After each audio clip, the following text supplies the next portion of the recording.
Ça, ce sont nos jardins, c'est le jardin à la française. Qu'est-ce que vous pensez de ce jardin-là, vous qui êtes habitué à votre forêt? Ce n'est pas bien ce que vous faites à vos plantes. Vous leur faites mal en les taillant comme ça. Pour nous, les plantes ont un esprit. On n'a pas le droit de les traiter comme ça.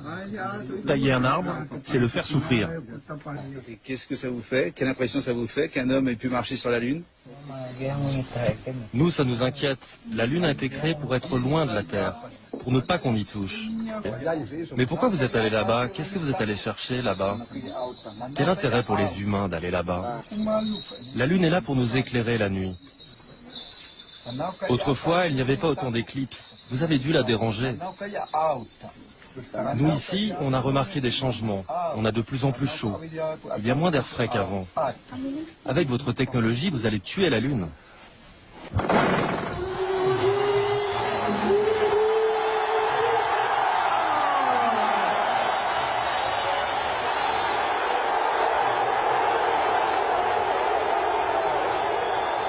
Vous connaissez lui? Le chef, il le connaît? Non, on ne le connaît pas. C'est le 11 septembre, 2 avions qui rentrent dans des tours à New York. Quelqu'un veut réagir?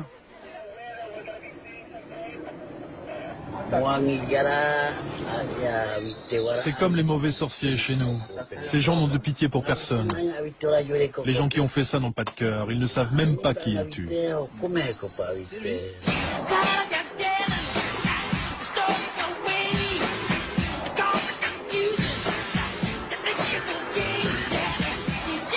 Vous savez qui c'est? Michael Jackson. Comment vous le savez? Je l'ai vu une fois à la télé à la ville. Il y en a combien qui le connaissent?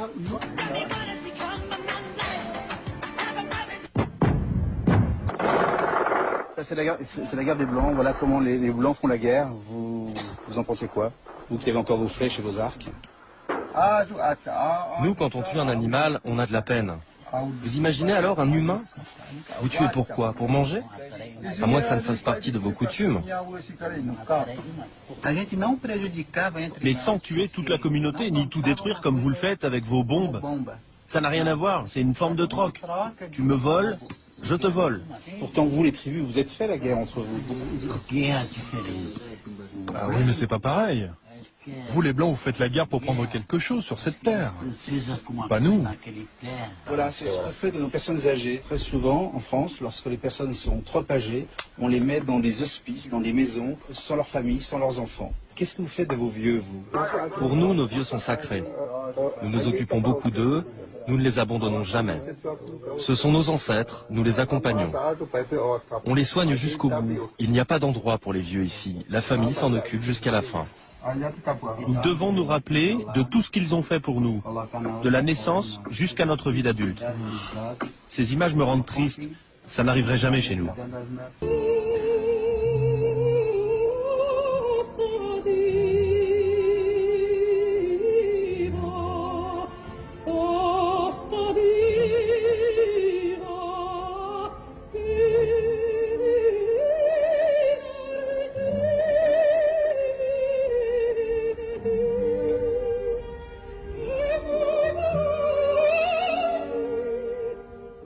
Nous avons beaucoup de respect pour les chanteurs qui, comme elle, ont le courage de chanter seuls face aux autres. Quand le public écoute, il ressent cette solitude. Et les jeunes guerriers, qu'est-ce qu'ils en pensent de la calasse? Il y en a qui répond? Cette musique, ce n'est pas notre culture. On ne sait pas ce qu'elle signifie. Nous, on ne peut que regarder et écouter. Mais elle nous touche. Je trouve ça bouleversant. Sans la comprendre, on sent qu'il y a quelque chose de sacré. Je vous vois tous. Est-ce que vous n'avez pas peur, lorsque vous voyez ces images du monde, d'être mangé par ce monde, d'être englouti par ce monde? Bien sûr que nous sommes très inquiets. D'ailleurs, si on vous a permis de nous filmer, c'est pour que vous montriez aux Blancs qui nous sommes. On sent la pression de l'homme blanc qui monte tout autour de nous et de notre forêt. Et que vous le vouliez ou non, nous résisterons. Et nous nous battrons pour que vous ne souilliez pas notre terre.